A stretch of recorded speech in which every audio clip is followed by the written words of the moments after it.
Selamat pagi Bapak Ibu, pasangan suami istri yang pagi hari ini telah hadir.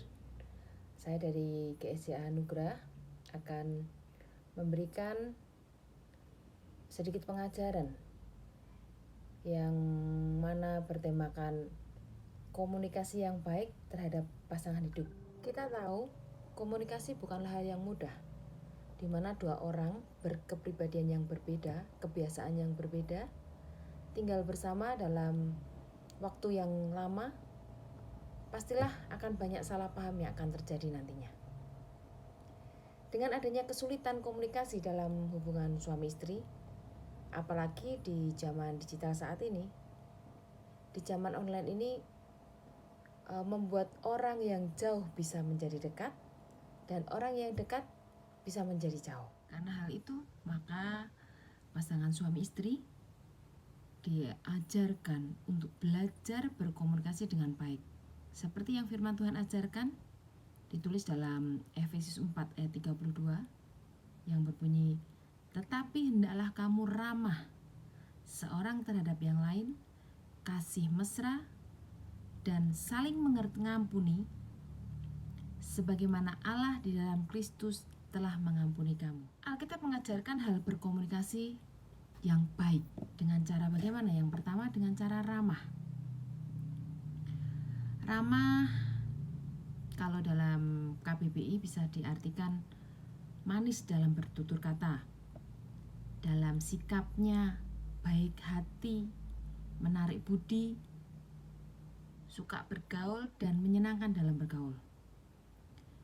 Perlu Bapak Ibu ketahui, dalam berkomunikasi ada 4 hal yang perlu kita lakukan. Apa 4 hal itu? Yang pertama, belajar tersenyum kalau kita sedang berkomunikasi dengan pasangan. Yang kedua, jangan lupa ucapkan kata tolong di saat kita meminta atau memerlukan bantuannya. Yang ketiga, ucapkan kata terima kasih apabila kita sudah menerima bantuan dari pasangan kita. Yang keempat, jangan lupa ucapkan kata maaf apabila kita melakukan kesalahan terhadap pasangan kita.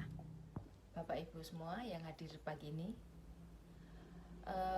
ada hal yang menarik dalam berkomunikasi kita dengan pasangan, dengan suami istri. Saya menyimpulkan ada beberapa hal yang perlu ditekankan dalam kita berkomunikasi dengan pasangan. Yang pertama, saya menyebutnya hukum 5 menit pertama dalam berkomunikasi dengan pasangan hidup. Yang pertama, 5 menit pertama saat kita akan berkomunikasi dengan pasangan, hendaklah kita memberikan ucapan atau kata-kata yang baik, yang simpatik, yang menyenangkan hati pasangan kita. Jadi begitu dia datang dari kerja atau pulang dari kerja, baik suami maupun istri, kalau ada sesuatu hal yang ingin kita sampaikan, mungkin ada kabar baik dan kabar buruk, hendaklah yang baik dulu kita sampaikan. Jadi dengan kondisi capek, dengan kondisi lelah, kalau kita diberi kabar yang baik, itu penerimaannya nanti dalam hati berbeda. Jadi setelah awal-awal kita berikan kabar yang baik, kita layani dengan baik, kemudian baru kita sampaikan kabar yang kurang berkenan atau kabar yang kurang baik. Hal yang kedua, kita perlu belajar dalam bernada saat kita berkomunikasi dengan pasangan kita. Jadi nada itu akan mempengaruhi perasaan, akan mempengaruhi penerimaan kita, cara penerima kita atau cara menerima pasangan kita. Sebab nada itu akan terdengar berbeda kita apabila kita memahami atau apabila kita bisa menerimanya. Nada juga susah apabila kita sedang dalam keadaan kesal atau kita dalam keadaan kecewa. Jadi hati ini tidak mungkin baik apabila ada kekecewaan. Sehingga kalau dalam hati kita ada kekecewaan, yang kita ucapkan, nada yang keluar itu terkadang membuat pasangan hidup kita sulit menerima atau tidak bisa menerima. Dan hendaklah kita berkata-kata dengan nada yang lembut pada pasangan kita, dengan nada yang belas kasih, sehingga apapun yang akan kita sampaikan, apapun yang akan kita komunikasikan dengan pasangan kita bisa diterima dengan baik.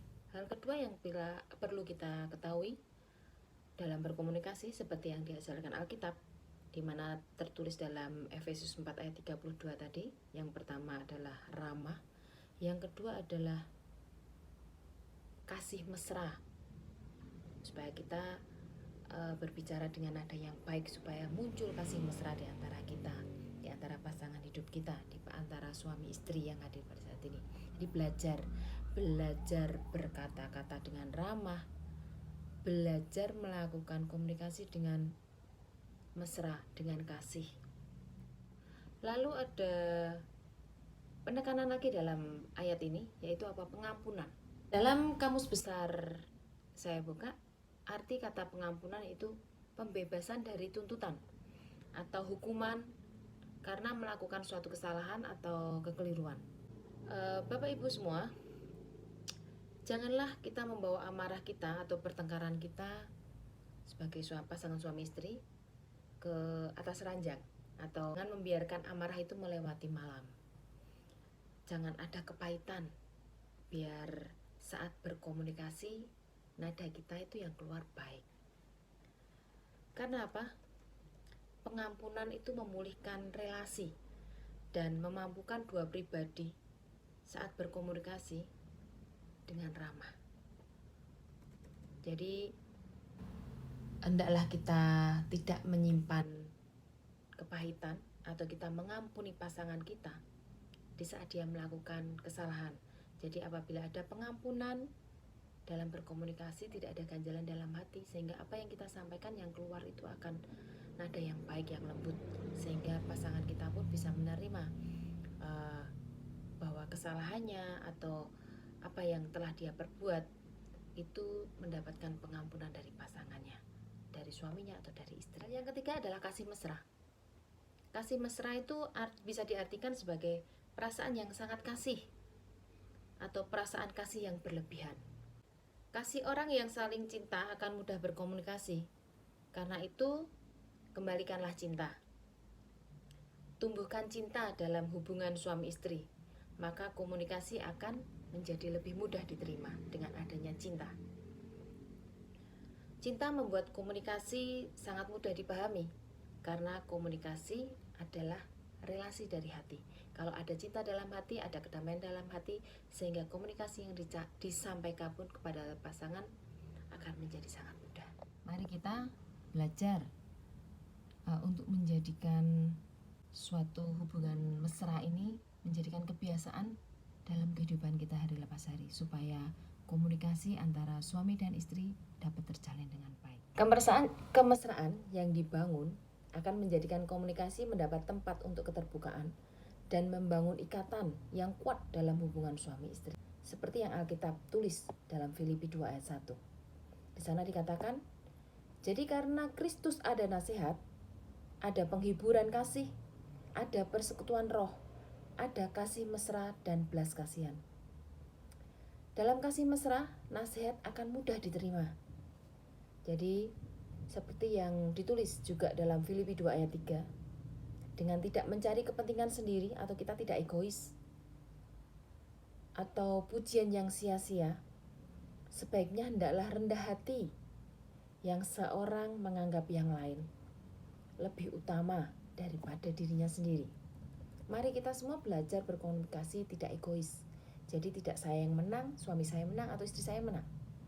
Kita saling mengalah supaya komunikasi bisa diterima dengan baik oleh pasangan hidup kita. Jadi dengan rendah hati itu merupakan fondasi dalam berkomunikasi.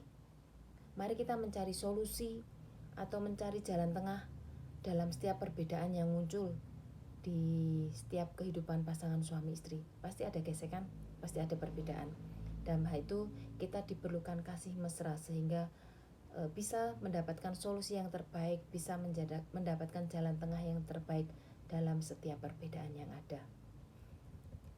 Jadi dari 3 hal ini, kalau kita ditumbuhkan dalam hubungan suami istri, maka komunikasi mendapat tempat atau media yang sangat sehingga menjadi mudah terjalin komunikasi yang baik.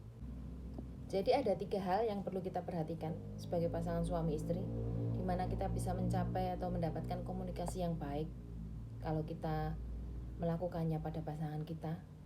Yang pertama yaitu bersikap ramah atau bertutur kata ramah. Yang kedua, kita mengampuni akan setiap kesalahan pasangan kita. Yang ketiga, tak kalah penting yaitu kasih mesra. Mari kita belajar melakukan semuanya ini supaya hubungan suami istri dapat berjalan dengan baik, sehingga dalam setiap menjalani kehidupannya bisa mendapatkan solusi yang terbaik dan dapat hidup bahagia sampai maut memisahkan. Demikian pembelajaran yang bisa saya sampaikan, hanya dapat mendorong atau dapat memampukan kita sebagai pasangan suami istri untuk hidup lebih baik, untuk bisa mendapatkan pemecahan yang lebih baik dalam setiap persoalan yang kita hadapi. Kiranya dapat membantu Bapak Ibu semua. Terima kasih. Tuhan Yesus memberkati.